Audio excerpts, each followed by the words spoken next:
Okay, children, now we will have a look at a few extra sums of chapter 6, which is triangles. एक first question आपको भेजा है. In the adjoining figure, ABCD is a quadrilateral in which BA is parallel to CD. BA parallel CD, AC and BD meet at X और आपको CX का major दिया 8 centimetre, XA का दिया है 10 सेंटीमीटर एंड BD का दिया 27. Question है फाइंड द लेंथ BX. ये जो एक लेंथ BX है ये आपको उसमें निकालने को बोला है. इस क्वेश्चन में आप देखेंगे आप triangle AXB and triangle CXD, triangle AXB and triangle CXD को आप सिमिलर शो कर पाएंगे. वो आपको करना होगा.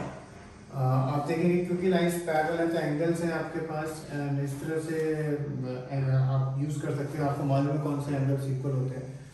जब आपने इनको सिमिलर शो कर दिया तो अब आप क्या कर सकते हो, उनके रेशियो जैसे हमें मालूम है जब ट्राइंगल सिमिलर होते हैं तो सारे रेशियोज इक्वल होते हैं. For example AX upon CX is equal to XB upon XD. अब आपके पास AX भी है CX भी है तो आपको ये रेशियो एक मिलेगा XB और XD का. फिर रेशियो मिलने के बाद भी ये सम पूरा नहीं होएगा. अभी जैसे आप करेंगे इसको, इसके बाद आप इसको इन्वर्ट करना, ऐड वन या सब्ट्रैक्ट वन देखना क्या कर सकते हो करना. और जब आप करोगे आपका एम होना चाहिए कि आप ये जो BD की वैल्यू है वो सब्स्टिट्यूट कर पाओ. ठीक है, इस इक्वेशन को आपको इस तरह से मैनिपुलेट करना है कि आप जो BD की वैल्यू है जो गिवन है इस क्वेश्चन में वो आप कर पाओ तो आपका सम देखोगे ऑटोमेटिकली हो जाएगा. बेसिकली ये स्टेप पे क्वेश्चन में अगर आप देखो 1 2 3 4 टर्म्स में से ये दो आपको मालूम है और ये दो नहीं मालूम है.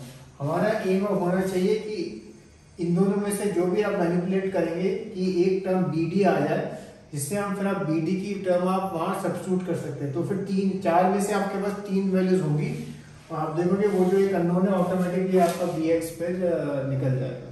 ठीक है, तो ट्राई करना है इस सम को. मैंने इस सम को ज्यादा नहीं किया, आपके लिए अभी थोड़ा इसमें काम करना बाकी है. Just try to do this sum. Question number 2, triangle ABC and BDE are two equilateral triangles such that D is the midpoint of BC. Find the ratio of areas of triangle ABC and BDE. ये तो काफी simple सम है and text book में भी इसी तरह का सम किया हुआ है हमने. एक थोड़ा डिफरेंट है बट इस तरह का है.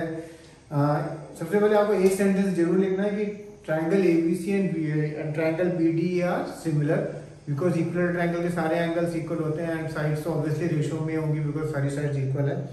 एंड उसके बाद आपको मालूम है कि अगर दो ट्राइंगल्स सिमिलर हैं देन उनका आप जो एरिया वाला जो थ्योरम उनके जो ratio of areas equal to the sum of the square of the sides वो थ्योरम का आप यूज कर सकते हैं and try to finish this sum. Question number 3, in the figure triangle ABC and triangle PQR आपको given है ABC is similar to PQR. Find the value of y plus z. ये y लिखा है, ये z लिखा.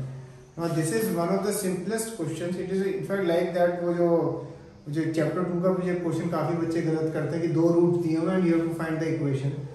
वो जो x square minus sum of roots into x plus product of roots. ये सम भी बहुत सिंपल है but almost can you imagine 90% of the children will do this sum wrong in the exam if they are not careful. ये 2 mark का सम आता है. वो क्यों गलत करते हैं, एक प्रिजम्पशन होता है सिमिलर है यानी कॉन्ग्रुएंट है एकदम से और फिर y की जगह वो 4√3 लिख देते हैं, z की जगह वो 6 लिख देते हैं और फिर लिख देंगे y प्लस z का आंसर 4√3 प्लस 6. क्यों, क्योंकि आपको गिवन है कि ABC similar to PQR. Remember, similarity does not mean congruency. तो इसमें आपको क्या करना है, आपको रेशियो लिखना है. जैसे फॉर एग्जांपल आप लिखोगे QR by BC, QR by BC और सब is equal to PR by AC. जब आप ये रेशियो लिखोगे, तो आपको y की वैल्यू मिलेगी. ठीक है, क्योंकि आपके पास QR है, BC है एंड AC भी है तो आपको फिर PR की वैल्यू मिलेगी. सिमिलरली Z का भी रेशियो लिख के करना सबको. ठीक है, तो इस सम में जो सबसे कॉमन मिस्टेक होती है वो आप नहीं करेंगे, वो ये है कि सीधा y प्लस जेड का आंसर लिख दो, ठीक है, वो मत करना। ओके, सो बी केयरफुल कि कॉन्ग्रुएंसी होती थी 9th में, अब क्या है सिमिलैरिटी, तो सिमिलैरिटी का लिख के फिर आप करना। एंड एक चीज ऑब्वियसली ध्यान रखें, जब आप सपोज z की भी वैल्यू लिखेंगे तो निकालने के लिए तो ऐसे लिखना कि जैसे 4 है, 4 में से 3 आपको मालूम हो, ठीक है, उसी तरह से रेशियो लिखना, नहीं तो ऑब्वियसली सम कैसे होगा। Question number 5, in the figure DE is parallel to AC, DC is parallel to AP, prove BE upon EC is equal to BC upon CP। Obviously ये सम देख के आप समझ होंगे, ये ऑलमोस्ट टेक्स्ट बुक जैसा ही सम है ये वाला, तो आप 2 बार लगाएंगे बेसिक प्रोपोर्शनैलिटी थ्योरम तो ये सम ऑटोमेटिकली हो जाएगा। Question number 8, the areas of two similar triangle are in the ratio this and this, if BC is this then find the length QR। तो ये तो आपको मालूम है कि वो आपको गिवन है रेशियोज, जो हमारी जो थ्योरम है is equal to the side का, सो BC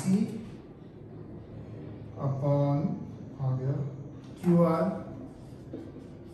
का square is equal to ratio of there